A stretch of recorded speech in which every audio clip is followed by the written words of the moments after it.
ladies and gentlemen, on behalf of Mumbai and Nhava Sheva Ship Agents Association, I extend a hearty welcome to each one of you to this conference, which is based on antitrust, anti-competition, anti-bribery and anti-corruption issues. May I please request Captain Vivek S. Anand, President MANSA, to please kindly come forward and welcome our Honorable Chief Guest of the day, Shri Sanjay Mane.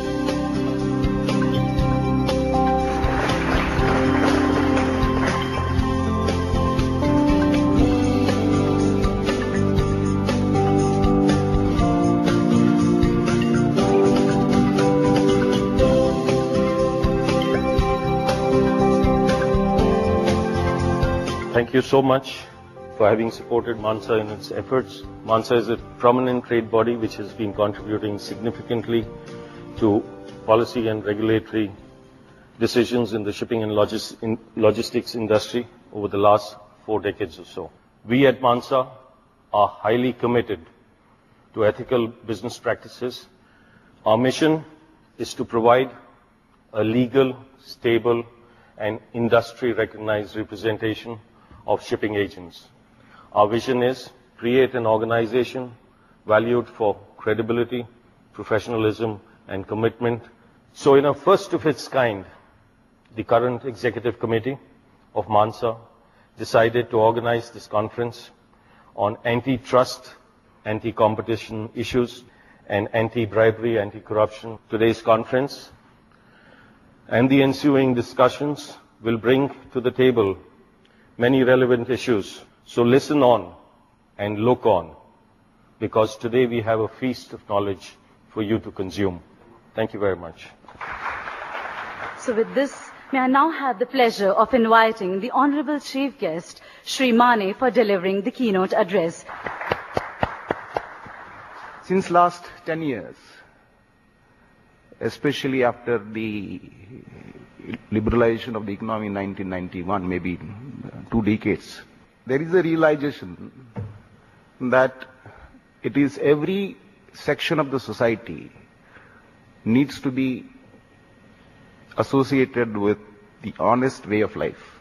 So what you need is, you need more and more processes in place, the systems in place, where the discretionary powers of an individual are limited and the system as a whole takes care of the business activities. I'm very happy to see that there is some kind of awareness, at least a willingness to practice those processes in tune with the international practices which are being followed.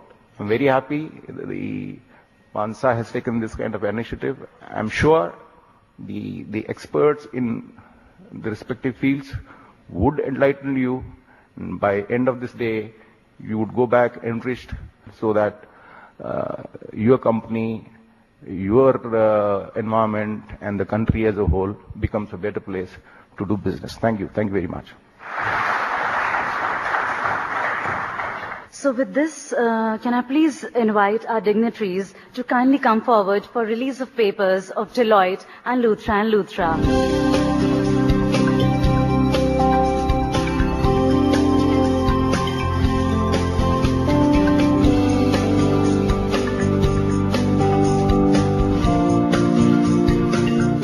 This, ladies and gentlemen, we will be commencing with session 1, which is antitrust and competition. To introduce you to the theme, please help me welcome President MANSA, Captain Vivek S. Anand. What is competition law? What are its implications?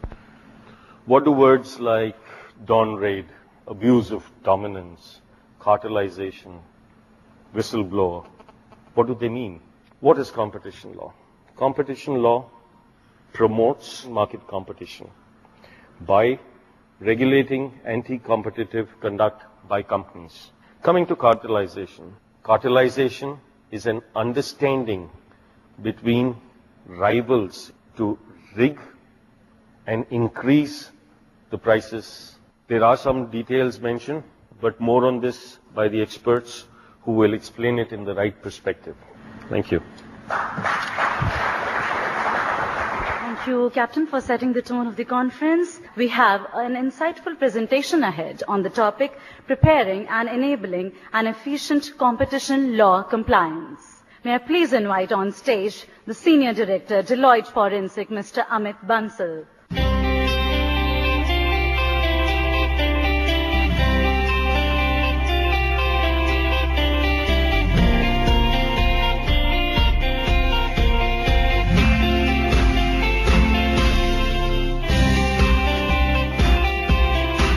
Popular perception is that the industry is fragmented and hence, we don't have a dominant position.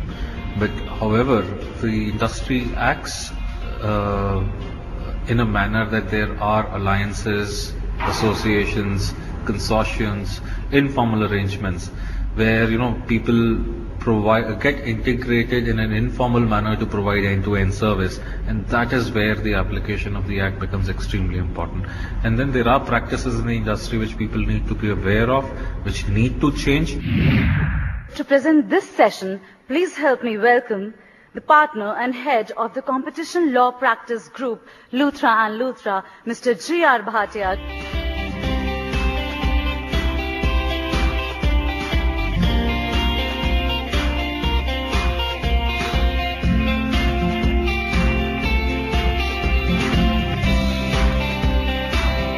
Competition law is applicable to all businesses in India, including the shipping sector. Globally, shipping sector used to be exempted from the applicability of antitrust law, but there also all those exemptions over a period of time are being dismantled, and most of them have already been dismantled. Unlike the MRTP Commission, now this Competition Commission of India is empowered to impose penalties on delinquent business houses and also can take action against delinquent officers. So hence time has come when all those who are engaged in buying or selling of services in relation to shipping sector, that they should be on the right side of law. We would now quickly move on to a deliberative panel discussion dealing with antitrust and competition issues.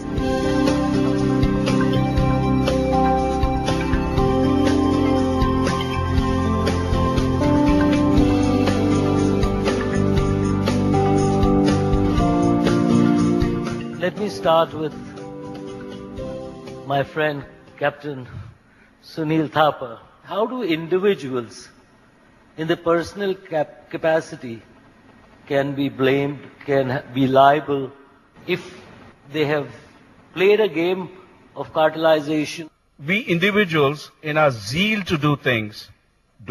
Most of the time, we don't intentionally want to do anything wrong, but in our zeal to, prove ourselves, in a zeal to, show that we want to take the company forward. And I think what we need to guard against is while doing those things, we need to be doing the right things the right way. Thank you, Captain Thapa. Julian, what actions of employee can affect the company under the competition law and otherwise? I think the first point to make is that we must accept that this legislation is there and it's not going to go away. Management of companies have to make sure they have internal compliance mechanisms to make sure that people really do behave in the right way. They have to communicate properly. So I think one has to see all this in that context and accept our responsibilities for dealing with it in that way. So thanks, Dinesh. Thanks, Julian. I have Ms. Vinita Venkatesh. You're from the port sector. If you see a government shipping line coming to you, or they do something or force things upon it, can it come under the Competition Act or not? We have so many private so-called minor ports today, which are competing with the government ports, which are the major ports. Some of the practices that are there are, in my opinion, not meeting with the objectives of the Competition Act. Take, for example, the commodity restriction on heavy metal scrap import. Now today the government allows heavy metal scrap import only through the government ports. So by virtue of not permitting a private port to bring in the heavy metal scrap, the private ports are really not in a neutral space. Unfortunately, this cannot be taken up before the Competition Commission because it always comes back to a policy or a notification, and that's where the judgment ends. Tanmay, what kind of a conduct which attracts antitrust enforcement, and what can be the potential outcome?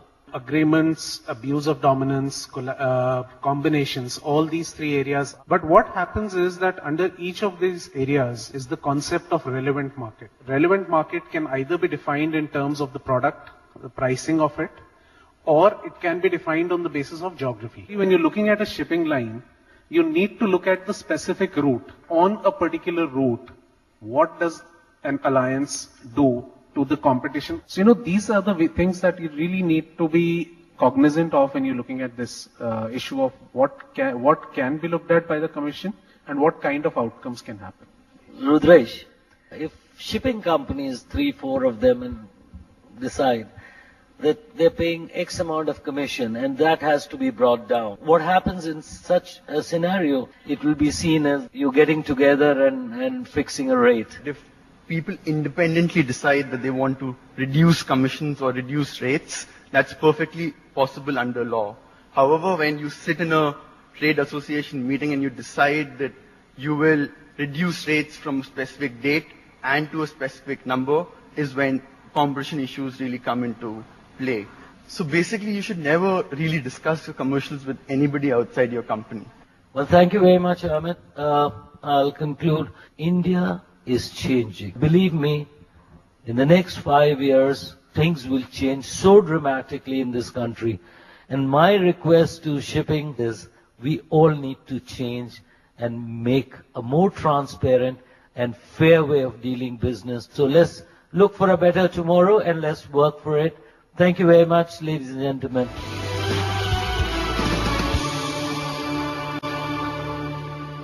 May I request Mr. Adarsh Hegre, Executive Director, All Cargo Logistics, to please come forward for his address. Today's gathering here will go a long way in making our industry more responsible towards fair, transparent, and ethical business practices. Having said that, you might be wondering, as All Cargo, as an organization, have they done anything?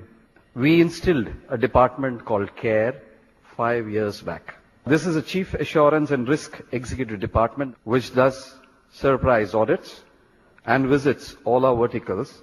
There is more to be done, and we have been moving in that direction. Ladies and gentlemen, all the very best for taking this step forward, making a corrupt-free India. Thank you for your patience. Good afternoon, everybody. A few random questions that come to my mind are, where does India stand on the Corruption Perception Index? What are anti-corruption regulations in India? What is this thing, POCA? Where do we stand on the corruption index? India is 85 out of 175. So what did our country do in this respect? They plugged the demand side of corruption way back in 1988. We then plugged the supply side of it in 2013. So with that, and before we, learn from our experts, let us all pledge in our hearts of hearts to wipe out this menace from our society. Thank you. So having been introduced to the theme of session 2, we have the first presentation of this session by Mr. William V. John, partner, Luthra & Luthra, Anti-Corruption and Compliance Practice. Good afternoon, ladies and gentlemen. Let me start with this thing. Corruption undermines employees' confidence in company management and fosters an atmosphere encouraging other misconduct. The second theme which I want to really talk about is there is an increasing focus on corporates. So what are the Indian laws, or laws that are applicable in India? One is the Indian laws itself, which are sort of internal laws, POCA, IPC, Companies Act. the external laws, the US FCPA, the UKBA. So the way this offense is cast, it's an offense of failing to prevent bribery.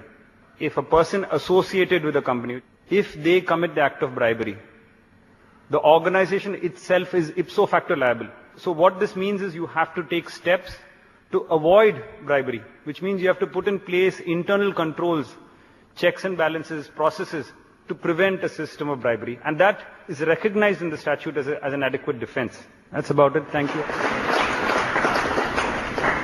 May I please invite the Senior Director and Head, Deloitte Forensic, Mr. Rohit Mahajan, on the importance of embedding and maintaining an anti-bribery and corruption compliance culture.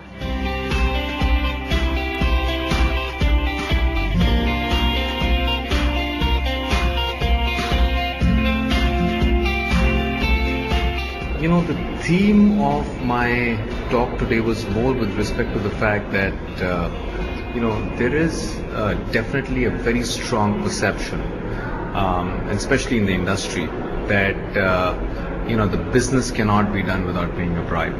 And what I was trying to share with the audience was that, if we ourselves believe that the business cannot be done by paying bribes or without paying bribes, then we've lost the battle.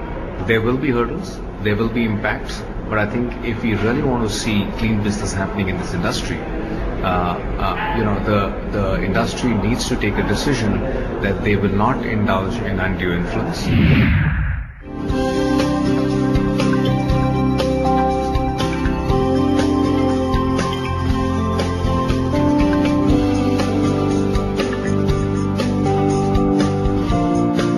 Good evening, friends.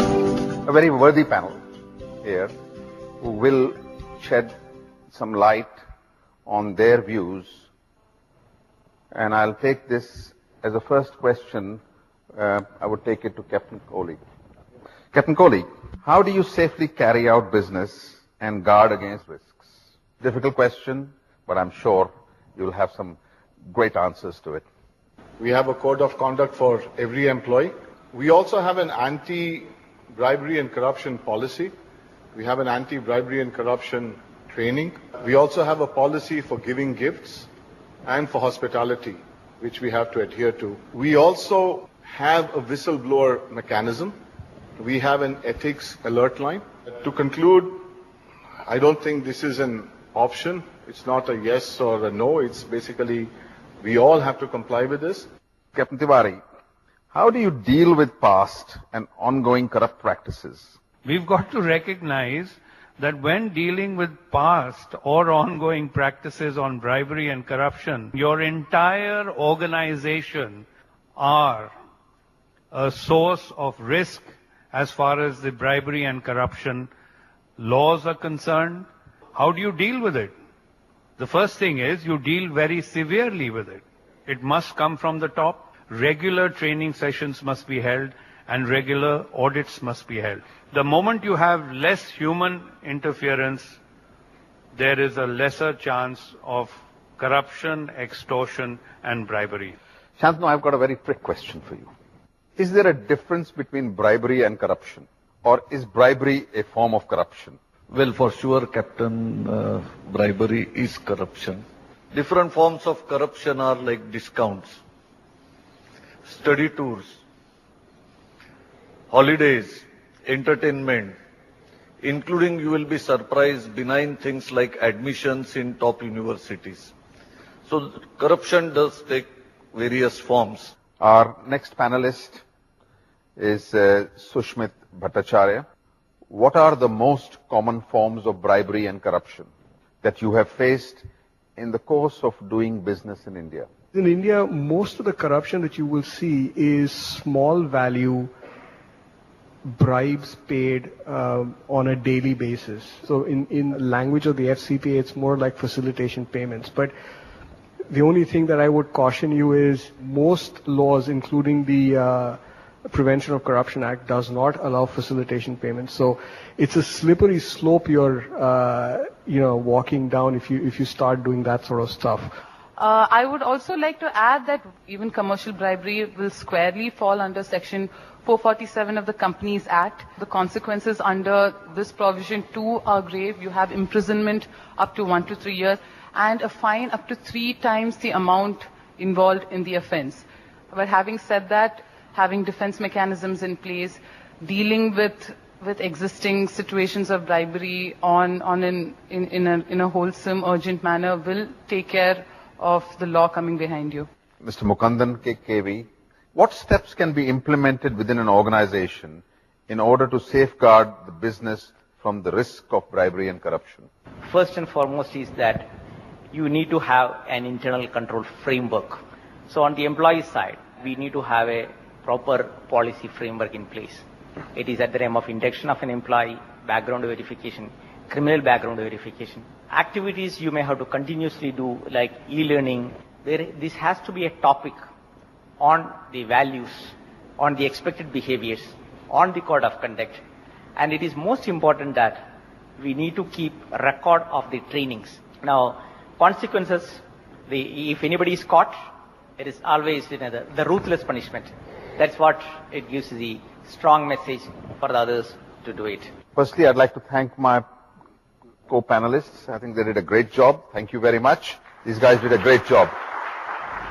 Yeah, this has been a very good initiative by MANSA to organize such kind of a conference, especially the areas which are, not really heard of in this kind of industry. Anti-bribery, anti-corruption is going to be a very, very integral part of Make in India. It's going to be a very integral part of India growing. My only comment on this is that we have to make everything online.